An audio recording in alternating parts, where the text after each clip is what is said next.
آج ہم بات کریں گے نارسزم کے اوپر۔ یہ ایک اصطلاح ہے جس کا لفظی معنی اردو میں ہے خود پرست، یعنی ایک ایسا شخص جو اپنے آپ سے obsessed ہو، جو صرف اپنے آپ کو دیکھنا چاہتا ہو، جس کو اپنے علاوہ دوسرے نظر نہیں آتے، دوسروں کی نیڈز، دوسروں کی ریکوائرمنٹس، دوسروں کا کسی بات پہ پریشان ہونا یا اس کی کسی بات سے ان کو تکلیف پہنچنا، یہ سب وہ محسوس کرنے سے عاری ہوتا ہے۔ ایسے شخص کو ہم نارسسسٹ کہتے ہیں۔ عموماً نارسسسٹ بنائے جاتے ہیں ایکچولی، کیونکہ ان کی تربیت ایسے کی گئی ہوتی ہے، ان کے والدین نے ان کی تربیت اس طرح کی ہوتی ہے کہ وہ خود پرستی کی طرف مائل ہو جاتے ہیں۔ اچھا، اب اس میں یہ نہیں ہے کہ ان کے والدین ان کو ہمیشہ ہی اپریشیٹ کرتے رہو۔ بعض اوقات بلکہ زیادہ تر نارسسسٹ کے والدین میں سے کوئی ایک ضرور ایسا ہوتا ہے جو خود بھی نارسسسٹ ہوتا ہے، یعنی کہ اس کا پیار، اس کی محبت اپنے بچے کے لیے صرف تب ہوتی ہے جب وہ اس کی ایکسپیکٹیشنز پر پورا اترے، اور ان ایکسپیکٹیشنز پر پورا اترنے کے لیے وہ بچہ آؤٹ آف دا وے جا کر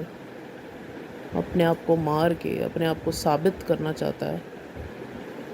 کہ میں اچھا ہوں۔ یہ جو ایک فریز ہے کہ میں اچھا ہوں، اس میں نارسسسٹ کی ساری زندگی گزر جاتی ہے۔ شاید وہ اپنے آپ کو بس یقین دلانا چاہتا ہے کہ میں اچھا ہوں، کیونکہ اس کے ایک پیرنٹ کی اپنی جو ذہنی کیفیت جو کہ اس نے اپنی اولاد میں ٹرانسفر کر دی ہوتی ہے، اس کی وجہ سے وہ ہمیشہ ایک تناؤ کا شکار رہتا ہے اور شیم اور گلٹ کا شکار رہتا ہے، کیونکہ کوئی بھی انسان کسی بھی دوسرے انسان کی ایکسپیکٹیشن پہ 100% تو پورا نہیں اتر سکتا، اور ایسے والدین جو اپنے بچوں کے لیے ایک معیار یا بار اتنا اونچا کر دیتے ہیں کہ جس کو پہنچنا بچوں کے لیے ناممکن ہو جائے، اور اگر وہ ایسا نہ کر سکیں تو اس کے بدلے میں پنشمنٹ، فزیکل پنشمنٹ یا سائلنٹ ٹریٹمنٹ، یا ان سے کوئی اچھی ان کی پسند کی چیزیں روک لینا، ان کو ان کے بیسک رائٹس نیڈز مہیا نہ کرنا، ایسا کچھ بھی ہو سکتا ہے۔ اس کے بہت برے اثرات مرتب ہوتے ہیں اس بچے کے اوپر، اور انفارچونیٹلی وہ بڑے ہو کر خود بھی ایک نارسسسٹ بن جاتا ہے۔ جب وہ خود بھی ایک نارسسسٹ بن جاتا ہے تو وہ ضروری نہیں ہے کہ ابھر کر سامنے آئے۔ نارسسزم کی بھی دو ٹائپس ہوتی ہیں۔ ایک وہ ہوتے ہیں جو آپ کو صاف نظر آ رہے ہوتے ہیں کہ بہت زیادہ خود پرستی کا شکار ہے، اور دوسرے زیادہ تر وہ ہوتے ہیں جو کہ اپنے اندر یہ خامی چھپا لیتے ہیں، اس کو ابھرنے نہیں دیتے۔ دوستوں میں، کلاس فیلوز میں، کولیگز میں، اپنے آس پاس کے لوگوں میں، پڑوسیوں میں، وہ ہر جگہ بہت پولائٹ، بہت سنسیئر، بہت جینوئن، آؤٹ آف دا وے جا کر مدد کرنے والے ایسے لوگ ہوتے ہیں۔ ان کی حقیقت صرف ان لوگوں پر کھلتی ہے جو ان کے بہت قریب ہوتے ہیں، جن کے ساتھ وہ اپنے اوپر چڑھایا ہوا ماسک اتار کر پھینک دیتے ہیں۔ انفارچونیٹلی سب سے زیادہ سفر کرنے والے ان کے پارٹنرز، یعنی کہ ان کی بیوی یا شوہر اور ان کی اولاد ہوتے ہیں۔ نارسسسٹ آپ کے بہن بھائی بھی ہو سکتے ہیں، آپ کے ماں باپ بھی ہو سکتے ہیں، اور آپ کی اولاد بھی ہو سکتی ہے، آپ کا کوئی رشتہ دار بھی ہو سکتا ہے، آپ کا کوئی کولیگ یا باس بھی ہو سکتا ہے۔ ہمارے ارد گرد بہت سارے ایسے لوگ ہوتے ہیں جن کو ہم شروع میں سمجھ نہیں پاتے، ان کے عجیب و غریب رویے سے ہم کنفیوز ہوتے رہتے ہیں، اور بعض اوقات ہمیں سالوں لگ جاتے ہیں اس بات کو سمجھنے میں کہ وہ ایک ذہنی بیماری کا شکار ہے جس کو نارسسزم کہتے ہیں۔ اس لیے یہ بہت ضروری ہے ہیلتھ کے حوالے سے کہ آپ ایسے لوگوں کے سائنس کو پہچانیے، ان کو آئیڈینٹیفائی کریں. اور ہر دفعہ آپ کے لیے ممکن نہیں ہوتا کہ آپ ان سے نجات حاصل کر لیں پرماننٹلی. جیسے کہ بعض اوقات آپ وہ جاب نہیں چھوڑ سکتے, آپ کی ضرورت ہے یا اس کے اور پرکس ہیں, اس میں آپ کو ایک کولیگ یا 2 کولیگ یا ایک باس نارسسسٹ مل رہا ہے, تو ان سے ڈیل کرنے کے لیے, یا آپ کا شوہر, ہمارے معاشرے میں مرد حضرات میں یہ بہت زیادہ پایا جاتا ہے, خواتین بھی نارسسسٹ ہوتی ہیں, لیکن ایک جو دیسی ہمارا عمومی رویہ ہے مردوں کا بیویوں کے ساتھ, اس سے تو لگتا ہے کہ تقریباً 80% مرد حضرات یہاں پر نارسسسٹ ہیں. اور اس میں ہم یہ نہیں کہہ سکتے کہ ان کا کوئی قصور نہیں ہے, کیونکہ جب آپ بڑے ہو جاتے ہیں اور آپ کو اپنا کچھ حد تک خود احتسابی کے عمل سے گزرنا چاہیے, اپنی غلطیوں کو آئیڈینٹیفائی کرنا چاہیے. لیکن مسئلہ اس ذہنی پرابلم کا یہ ہے کہ ایک انسان اپنے آپ کو کہیں کسی طور پہ غلط سمجھتا ہی نہیں ہے, اس کے اندر یہ صلاحیت ہی موجود نہیں ہے کہ وہ اپنے آپ کو کہیں بھی غلط ٹھہرا سکے اور اپنا احتساب کر سکے اور اپنی غلطیوں کو ریپیٹ نہ کرے. وہ ایک حد سے زیادہ گرینڈیوسٹی کا شکار ہوتا ہے, جس میں وہ بہت عظیم, بہت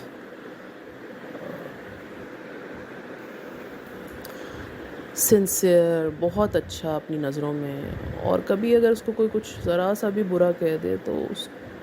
کو سمجھ نہیں آتی کہ ایسا کسی نے کہا ہی کیوں, مطلب کسی کی ہمت ہی کیسے ہوئی. وہ اس عمل کو بالکل بھی برداشت نہیں کر سکتا, مذاق میں بھی برداشت نہیں کر سکتا, اور اس کا ریئیکشن بہت شدید ہوتا ہے. جہاں پر وہ ریئیکشن نہیں دکھا سکتا وہاں وہ دوسرے طریقوں سے اپنے دل میں چھپی نفرت نکال لے گا. جیسے اپنے باس کے سامنے اگر کچھ نہیں بول سکتا, یا اپنے سے زیادہ پاورفل اور امیر آدمی کے سامنے وہ کچھ ریئیکشن نہیں دے سکتا, لیکن عموماً اپنی بیوی اور بچوں کے لیے وہ ایک مونسٹر میں تبدیل ہو جاتا ہے, ایک ایسی عفریت بن جاتا ہے جس کو سنبھالنا بہت مشکل ہو جاتا ہے. شاید یہ الفاظ بہت ہارش لگ رہے ہوں اور بعض لوگوں کے لیے بہت کنفیوزنگ بھی ہوں, کیونکہ عموماً جو چیز نارسسسٹ فیملیز فیس کرتی ہیں وہ یہ کہ نارسسسٹ ہمیشہ ایک جیسا بیہیو نہیں کرتے. ان کی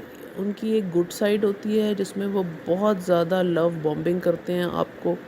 گفٹس لا کے دیں گے, آپ کو اتنا چڑھا دیں گے کہ جیسے آپ سے زیادہ کوئی ہے ہی نہیں ان کے نظر میں. اور دوسری طرف ان کا اچانک ہی جب دماغ خراب ہونا, میں نہیں کہوں گی بلکہ اپنے اصل کی طرف آتا ہے, تو جو ان کی اصل حقیقت ہے, جو ان کا بنیادی ان کی سوچ ہے, ان کی ذہنیت ہے, تو پھر وہ دوسرے انسان کو اتنا ٹارچر کرتے ہیں بغیر یہ سوچے کہ اس سے آہستہ آہستہ کر کے ان کی عزت دوسرے شخص کے دل میں ختم ہو جائے گی, محبت ختم ہو جائے گی, آپس میں بانڈنگ ختم ہو جائے گی. وہ کسی بھی چیز کو ٹاک آؤٹ نہیں کرنا چاہتے, کمیونیکیٹ نہیں کرنا چاہتے, کیونکہ ان کے نظر میں وہ ہمیشہ صحیح ہیں, تو کمیونیکیشن کو تو سوال ہی پیدا نہیں ہوتا. اب سوال یہ کمیونیکیشن ان کے پیدا نزدیک ہوتا یہ ہے ہے کہ جو وہ ایسے سوچ لوگوں کے رہے ہیں ساتھ اور وہ کہہ کیسے رہے زندہ ہیں وہ رہا سب جائے, لوگ مان لیں بس. کیسے کو ایگزسٹ کیا جائے, ان کو کیسے مینیج کیا جائے. جس طرح ہمیں کوئی فزیکل بیماری ہو جائے, تھائرائڈ سے متعلق, یا پھر ڈائبٹیز یا دل کی بیماری, کوئی بھی ایسا مسئلہ ہو جائے, ایزما ہو جائے, تو ہم اس سے ہمیشہ کے لیے جان نہیں چھڑا سکتے, لیکن ہم اسے مینیج کرنا سیکھ لیتے ہیں, اس کے ساتھ ڈیل کرنا سیکھ لیتے ہیں. اسی طرح نارسسسٹ کے ساتھ ایگزسٹ کرنا بھی ایک مستقل بیماری کو لے کر چلنا ہے. ہاں, اگر آپ ان کے سارے سائنز اینڈ سمٹم سے واقف ہو چکے ہیں, آپ کو ان کی اصلیت بالکل نظر آ چکی ہے, اور اگر آپ کے پاس یہ چوائس ہے کہ آپ ان کو اپنی زندگی سے کٹ آف کر سکیں, چاہے وہ آپ کا باس ہے یا آپ کا سبلنگ ہے یا آپ کا شوہر ہے یا بیوی ہے, تو please go ahead and don't delay. کیونکہ آہستہ آہستہ اوور دا ایئرز یہ لوگ بد سے بدتر ہوتے چلے جاتے ہیں اور ان کے ٹھیک ہونے کی کوئی امید نہیں ہے. مطلب یہ ریسرچ نے ظاہر کیا ہے کہ ان کے واقعی ٹھیک ہونے کی کوئی امید نہیں ہے اور ان سے افیکٹڈ لوگ آہستہ آہستہ آہستہ ویسٹ ہونا شروع ہو جاتے ہیں. دے ویسٹ اوے. ان کو بیماریاں گھیر لیتی ہیں، مینٹل، فزیکل، ایکچوئل بیماریاں، جن سے لڑتے لڑتے لڑتے وہ آہستہ آہستہ ختم ہو جاتے ہیں. تو بہتر یہی ہے کہ ہر وقت ایک ناخوشی کے عالم میں رہنے سے بہتر ہے کہ ایک ہی دفعہ آپ ایسے لوگوں کو اپنی زندگی سے کٹ آف کر دیں. اس کے جو ریپرکشنز ہوں گے وہ کچھ عرصے کے لیے ہوں گے جو آپ برداشت کر لیں کسی طرح. فائنینشیل اسپیکٹ بہت بڑا ہوتا ہے، خاص طور پہ وہ خواتین جو علیحدگی اختیار کرنا چاہیں ان کے لیے، اور جو خود فائنینشیلی انڈیپینڈنٹ نہ ہوں، یا ایسے خواتین اور حضرات جو جاب چھوڑنا چاہیں نارسسسٹ باس کی وجہ سے، ان کے لیے بھی بہت مشکل ہو جاتا ہے جب تک کہ دوسری اچھی جاب نہ ملے. یا آپ کے اپنے پیرنٹس نارسسسٹ ہیں اور آپ ان سے رابطہ نہیں رکھنا چاہتے، لیکن ظاہر ہے وہ پیرنٹس ہیں، آپ ان کو چھوڑ نہیں سکتے. تو اس صورت میں کیا کرنا چاہیے؟ اس صورت میں آپ کو اس کے اوپر ریڈ اپ کرنا چاہیے، اس کے بارے میں زیادہ سے زیادہ نالج حاصل کرنی چاہیے تاکہ آپ ان کے بیہیویئر کو سمجھ سکیں، پہچان سکیں اور مزید دھوکہ نہ کھا سکیں. یہ نمبر 1 سٹیپ ہے. اس کے بعد آپ نے اپنی سیلف کیئر پہ بہت دھیان دینا ہے، کیونکہ آپ کو اندازہ بھی نہیں ہوتا کہ اتنے سالوں سے آپ جو اس ٹارچر کو برداشت کر رہے ہوتے ہیں بغیر محسوس کیے ہوئے، اس کے کیا برے اثرات آپ کے صحت کے اوپر مرتب آلریڈی ہو چکے ہوتے ہیں، جو بعض اوقات irreversible ہوتے ہیں. اس صورت میں آپ کو کیا کرنا ہے؟ آپ کو اپنی سیلف کیئر کے اوپر بہت دھیان دینا ہے، اپنی خوشی کے اوپر. تھوڑا سا آپ کو بھی نارسسسٹ سے سیلف سینٹرڈنس بورو کر لینی چاہیے اور اپنے بارے میں خود غرض ہو جانا چاہیے. بہت سی ایسی ذمہ داریاں جو خواتین کے اوپر زبردستی کی لادی ہوئی ہوتی ہیں، خاص طور پہ جو اسٹے ایٹ ہوم مومز ہوتی ہیں، کہ سارا گھر، بچوں کی ذمہ داری، سب کچھ ان کے اوپر ہے، وہ اپنے اوپر بالکل دھیان نہیں دے پاتی. بعض اوقات اپنے میڈیکل ضروریات کے لیے بھی وہ سالوں گزر جاتے ہیں اس کو نگلیکٹ کرتے کرتے. سب سے پہلے آپ اپنے بارے میں سوچیں، آپ کو کس چیز کی ضرورت ہے، آپ کو کس چیز سے خوشی ملتی ہے. ایک دن یا چند گھنٹے کے لیے آپ اپنے کوئی ایسی ہابی تلاش کریں جس میں، جیسے آپ کوئی پکنک پہ چلے جائیں، سنیما پہ چلے جائیں، کوئی ایسی کلاس جوائن کر لیں پینٹنگ کی، یا ایسا کوئی گروپ جہاں پہ آپ کو خوشی ملے، سکون ملے، جہاں پہ آپ کو کوئی جج کرنے والا، ڈکٹیٹ کرنے والا یا مینیپولیٹ کرنے والا نہ ہو. اس سے آپ اپنے اندر ایک نئی توانائی پائیں گے اور آپ ایکچولی نارسسسٹ سے لڑنے کے لیے تیار ہو جائیں گے، تازہ دم ہو جائیں گے. لڑنے کا لفظ شاید بہت زیادہ اسٹرانگ ہے، لڑنے کے لیے نہیں، اس کو مینیج کرنے کے لیے، کیونکہ اس سے لڑ تو آپ سکتے ہی نہیں ہیں. اس سے کسی بھی بات پہ آپ کوئی بحث کر لیں، کوئی ڈسکشن کر لیں، اس کا جواب، اس کا رزلٹ ہمیشہ زیرو ہوگا. آپ کبھی کسی نتیجے پر نہیں پہنچ پائیں گے ان کے ساتھ، کیونکہ ان کا ایک اپنا ہی نظریہ ہوتا ہے اور وہ آپ کی کسی بات پر، آپ کی کسی تکلیف پر دھیان نہیں دیں گے. اگر